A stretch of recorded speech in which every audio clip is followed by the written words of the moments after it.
Oui, bonjour pour cette nouvelle capsule Archicad. Donc là, je fais suite à la première capsule sur le cartouche automatique que j'ai faite et je voulais continuer sur ce sujet car il y a quand même beaucoup de choses en fait à voir et notamment après par rapport aux mises en page.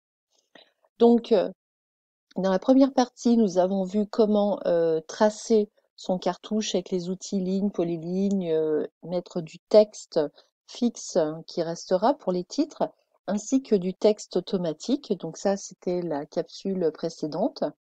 Là, je vais vous montrer comment mettre maintenant un logo à l'intérieur de votre cartouche. Donc pour le logo, déjà il faut avoir son logo en format JPEG, PNG, format image.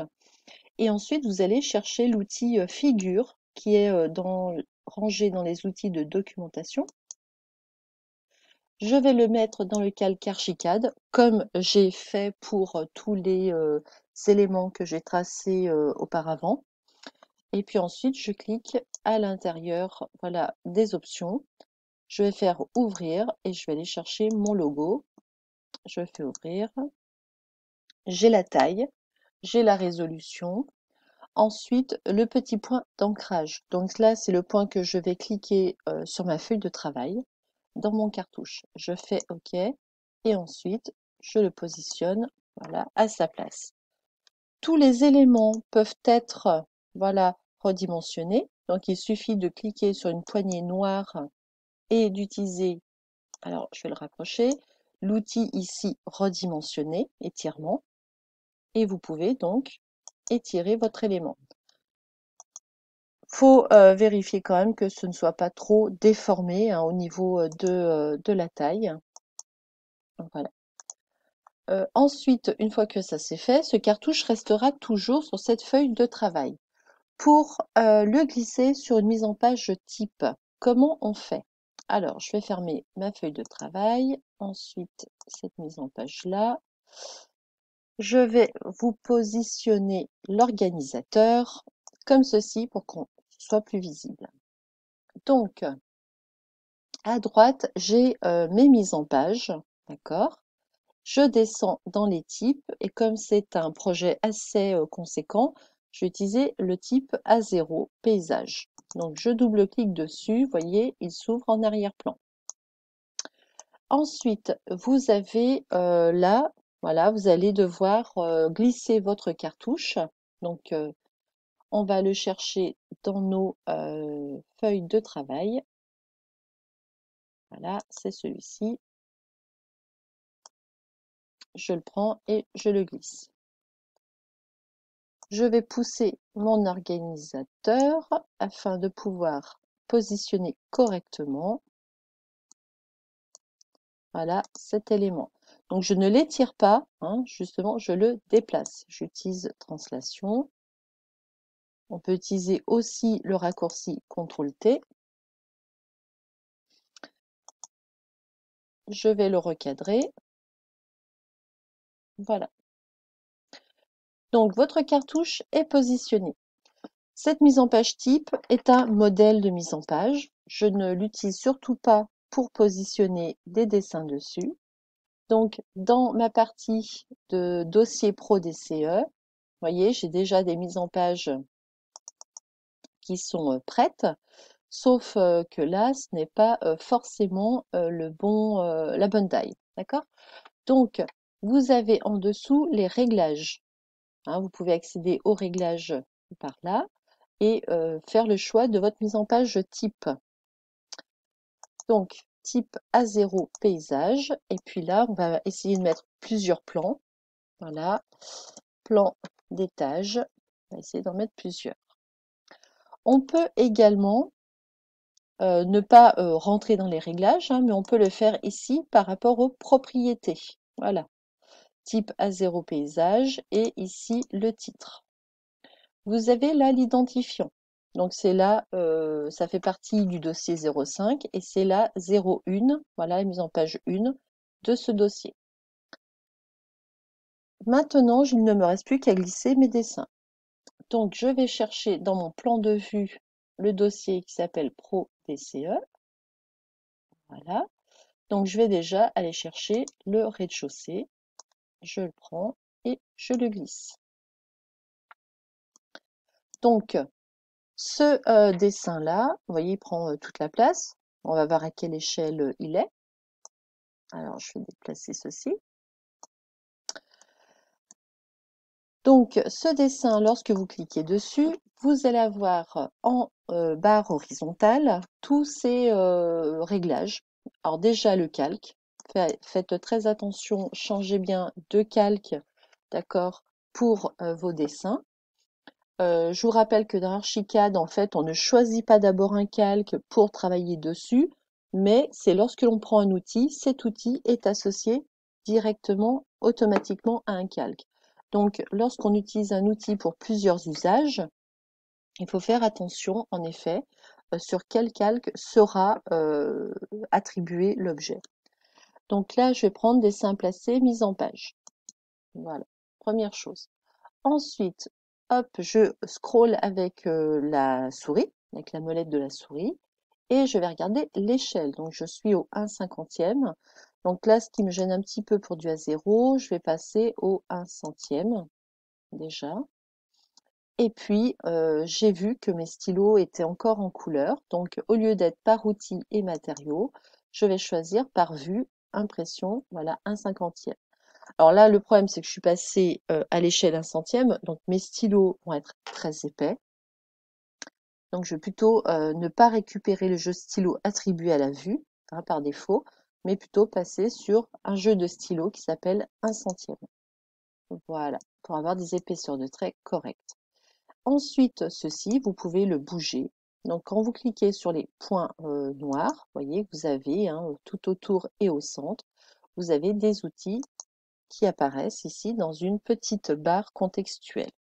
Donc le premier ici, c'est la translation, donc le déplacement, la rotation, la duplication, voilà, donc faire une copie, et puis l'étirement. Le problème de l'étirement ici, c'est que en fait, j'étire l'ensemble du plan et donc je modifie l'échelle. Si vous voulez agrandir autour le cadre, ce sera plutôt ajuster le cadre. Et vous pourrez donc, voilà, ajuster, voyez, votre cadre pour prendre plus de choses autour. Également, en cliquant sur les arêtes, vous aurez la possibilité de décaler les arêtes de ce cadre pour, voilà, par exemple, recadrer par rapport à votre projet. Ce plan, voilà, ce dessin, donc je rappelle c'est un dessin placé, aura ici son échelle d'indiqué. Donc, plan d'étage, ça c'est le nom de ma mise en page, et ça c'est le numéro de plan qui est attribué à la mise en page. Maintenant, je peux placer un deuxième dessin, donc comme par exemple un étage. Je vais prendre dans mon organisateur le R+1. Alors, j'ai double-cliqué, donc il s'ouvre. Voilà, je prends et je glisse. Pareil, je sélectionne l'élément, je vérifie le calque. Donc, on va changer, mise en page. Ensuite, je vais passer au 1/100e et je vais modifier mes jeux de stylo. Et donc, voilà, je vais le déplacer comme ceci. Si vous souhaitez aligner par exemple des plans, vous pouvez bien sûr utiliser ici les lignes guides qui vous permettront d'aligner par rapport à certains éléments. Vous voyez par exemple comme un mur. Donc en resélectionnant, là j'utiliserai par contre le raccourci CTRL T pour la translation et je vais prendre là mon mur et le descendre jusqu'à la ligne guide. Voilà, je vais aligner comme ceci mes plans. Donc là, on aura à nouveau, voilà, notre cartouche qui n'a pas changé, hein, puisque les deux dessins sont à la même échelle. Donc là, je vais vous montrer le test. Admettons que j'ai un dessin à une échelle différente. Donc celui-ci, je vais le repasser au 1/50e. Voilà, bien sûr, il déborde. Je zoome sur mon cartouche. j'ai les 2 échelles qui se sont attribuées, d'accord? Qui se sont marquées dans le cartouche. Donc, vous pouvez ainsi mettre autant de dessins que vous voulez avec des échelles différentes, hein, le cartouche se remplit. Ensuite, si vous avez comme ça plusieurs dessins, vous pouvez mettre aussi des petits titres à vos dessins. Donc, c'est rangé là dans les options de votre dessin placé. Donc, voilà ma palette qui s'est ouverte sur mon deuxième écran. Je vous l'ouvre. Et puis là, dans titre, vous mettez par exemple titre de dessin intégré. Voilà, il n'y aura plus ensuite qu'à le paramétrer au niveau de la police, de la couleur du texte, du stylo, voilà, de la taille du texte, et puis le mettre à une certaine position avec une certaine dimension, et ainsi de suite. Voilà, vous n'aurez plus qu'à tout le paramétrer comme vous souhaitez. Donc si je fais OK, voilà, je vois mon petit titre qui apparaît. Donc il faudra régler les couleurs de stylo, ici, voilà, étagère +1 et l'échelle qui va avec. Donc voilà pour vos mises en page et vos cartouches hein, automatiques qui se remplissent. Comme je vous disais dans la capsule précédente ici, si je veux voir les infos concernant ce projet, voilà, je vais les rentrer dans Informations du projet. Donc par exemple, nom et adresse, voilà, nom du projet. Donc c'est un habitat collectif, hein, voilà. Appartement, si je vous mets ça comme ça. Après, le détail du site, l'adresse du site. Alors, on va mettre que c'est une rue, voilà, des coquelicots. On a besoin de fleurs. On attend le printemps avec impatience. Voilà. Ensuite, voilà, je vais mettre un code postal.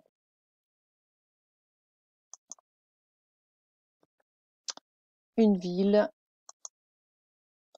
Et donc, si je fais OK, vous allez le voir apparaître, vous voyez, automatiquement dans mon cartouche. Donc, en gros, le cartouche se fait sur une feuille de travail. Comme ça, ensuite, vous le positionnez sur vos mises en page type. Ce qui fait que s'il y a une modification à faire, on ne la fait qu'une seule fois sur la feuille de travail. Et la modification va se répercuter dans toutes vos mises en page type où est placé ce dessin. OK, ce cartouche. Et ensuite, ça va se répercuter également, du coup, dans toutes les mises en page qui utilisent cette mise en page type. Vous voyez, on part sur une modification comme ça, en cascade et automatique. On ne fait la modification qu'une seule fois et elle se répercute après, mise en page type et mise en page normale, utilisant les types. Donc, c'est vrai que c'est un fonctionnement assez différent, par exemple d'AutoCAD, hein, qui est beaucoup plus simplifié, mais on met en place des automatismes de cette manière afin de ne pas oublier certaines choses, de ne pas oublier des modifications à faire, voilà. Et donc vos mises en page sont toujours à jour. Donc je vous souhaite de bien travailler, de bien appliquer ceci. C'est un travail en général que l'on fait dans son modèle Archicad, hein, et que ce modèle soit disponible à toute l'agence, hein, pour ne pas avoir à le refaire à chaque fois, parce que ça reste quand même un petit peu de temps. Voilà. Donc je vous souhaite une très bonne journée et puis à très bientôt. Et n'oubliez pas de vous abonner pour avoir toutes les dernières capsules, voilà, que je mets régulièrement. À très bientôt.